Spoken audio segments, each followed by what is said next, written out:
आज या ठिकाणी पालखी मार्गाचं एका अर्थाने शेपूट 13 किलोमीटरचं राहिलं होतं, बाकी सगळं पूर्ण झालं।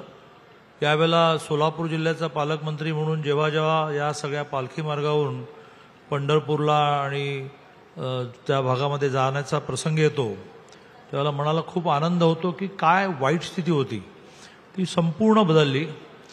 आता आम्ही कधीच समाधानी नाही, त्यामुळे पुढच्या काही मागण्या करणार अगदी कमी शब्दामध्ये, पण त्यातला मूळ जो नितीनजींच्या कल्पनेतला पालखी मार्ग होता त्यातलं 13 किलोमीटरचं जे राहिलं त्या दिवे घाट ते हडपसर मार्गामध्ये 819 कोटी रुपये देऊन हा 13.25 किलोमीटरचा 2 पदरी मार्गाचं चौपदरीकरण करण्याचा जो प्रकल्प आहे त्याचं भूमिपूजन आणि मुळा मुठा नदीवरील प्रमुख पुलांचं बांधकाम आणि सिंहगड रस्त्यापासून वारजापर्यंत 1.6 किलोमीटर लांबीचे दोन्ही बाजूंच्या सेवा रस्ते बांधकाम या सगळ्या भूमिपूजनाच्या कार्यक्रमाला व्यासपीठावर स्वतः नितीनजी उपस्थित आहेत, देवेंद्रजी उपस्थित आहेत, केंद्रीय मंत्री मुरलीधर अण्णा उपस्थित आहेत, भारतीय जनता पार्टीचे शहराचे अध्यक्ष धीरजजी आहेत, सुप्रियाताई, मेधाताई, सर्व आमदार, नगरसेवक, नेते।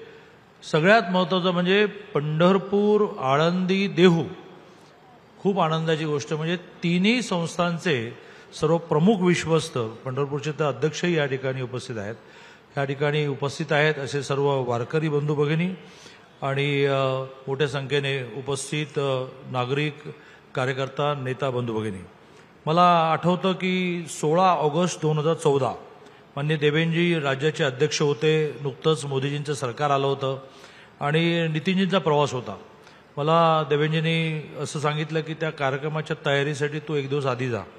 आदल्या दिवशी संध्याकाळी आम्ही जेव्हा सगळ्या नेत्यांची, कार्यकर्त्यांची, आमदारांची बैठक केली त्या बैठकीमध्ये सगळ्यांनी हा आग्रह धरला की आता सरकार आपलं आलं आहे केंद्रामध्ये, त्यामुळे सोलापूर जिल्ह्यातले सगळे प्रलंबित विषय आणि प्रामुख्याने आळंदी ते पंढरपूर, देहू ते पंढरपूर असा पालखी मार्ग नीट झाला पाहिजे।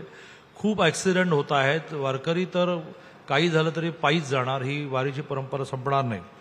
आश्चर्य म्हणजे आल्यानंतर आम्ही जेव्हा नितीनजींना सांगितलं की अशी आमच्या सगळ्यांची इच्छा आहे तर वाटलं की काहीतरी एक राजकीय नेता घोषणा करतो तशी घोषणा करतील, परंतु त्यांनी ह्या सगळ्या गोष्टी तिथे घोषित केल्या, कारण तोपर्यंत ते केंद्रात मंत्री झाले होते आणि आता सगळ्या म्हणजे इतक्या मोठ्या रस्त्यावर भूमी संपादनाचे काय विषय असतात ते मी मागच्या सरकारमध्ये मंत्री होतो, महसूलचा पाहिलं, ते सगळ्या अडचणी संपवून आता 90% काम पूर्ण झालं। मगाशी म्हटल्याप्रमाणे शेपूट जे राहिलं 13 किलोमीटरचं तेही त्याने सँक्शन केलं, आज भूमिपूजन केलं आणि हा सगळा रस्ता पूर्ण झाला आणि त्यामुळे सगळ्या नागरिकांच्या वतीने, वारकऱ्यांच्या वतीने आज त्यांचं ऋण व्यक्त करण्यासाठी आम्ही सगळे एकत्र आलो आहोत आणि इतक्या मोठ्या संख्येने पंढरपूर सहित सगळेजण या ठिकाणी आलेले आहेत। प्रामुख्याने दिवे घाट ते हडपसर सेक्शनमध्ये वनविभागाच्या परवानग्या मिळण्यामध्ये खूप अडचणी आल्या।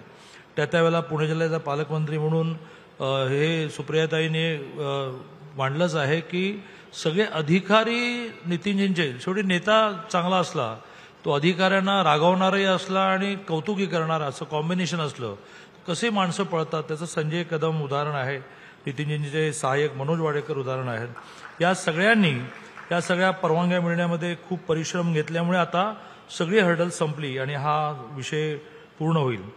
दुसरा जो आज भूमिपूजनाचा विषय आहे, पुणे शहरातली वाहतूक कोंडी दूर करण्यासाठी जवळजवळ 52 कोटी 68 लाखाचा मुळा मुठी नदीवरील बावधन आणि वाकड या 2 पुलांचं जे भूमिपूजन होत आहे त्यातून इथल्या ट्रॅफिकच्या समस्या संपायला सुद्धा खूप मदत होणार आहे।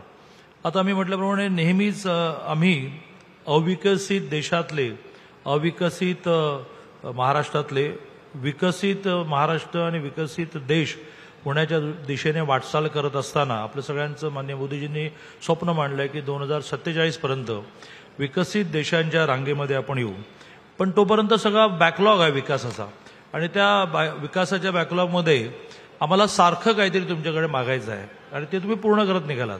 मगाशी ते मुरलीधर अण्णांना म्हणत होते की माझ्याकडे पैसे जास्त आहेत आणि तुमच्याकडे कामं कमी आहेत, अशी स्थिती जवळजवळ येत चालली आहे।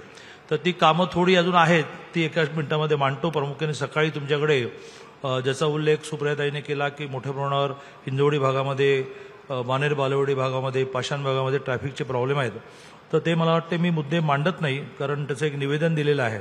परंतु ते सगळे जर, आणि आज सकाळी सुद्धा ट्रॅफिकचं एक खूप अभ्यासपूर्ण प्रेझेंटेशन हॉटेलवर नितीनजींच्या समोर झालं आहे आणि ते नितीनजींना मान्य झालं आहे. नितीनजी त्या दृष्टीने करतील. मी ते सगळं मांडण्यामध्ये वेळ घेणार नाही, कारण मांडण्यामध्ये तुम्ही ऐकाल, परंतु ऑन पेपर निवेदन दिल्यामुळे त्यांचं एक वैशिष्ट्य आहे त्यांच्या ऑफिसचं.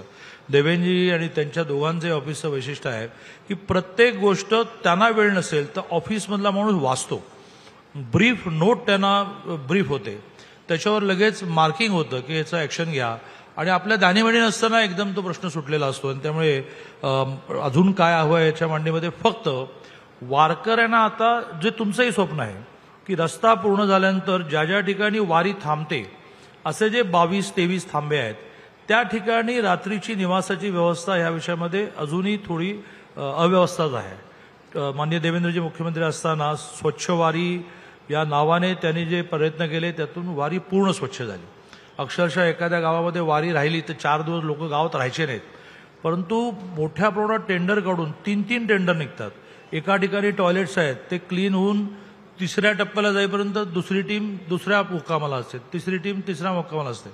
सुरुवातीच्या काळात वारकरी त्या टॉयलेट्समध्ये जायला तयार नव्हते. मोठ्या प्रमाणावर स्वयंसेवक लावून, कार्यकर्ते लावून, शासकीय यंत्रणा लावून लोकांना पहाटे उठून आवाहन करायचं टॉयलेट वापरा, टॉयलेट वापरा.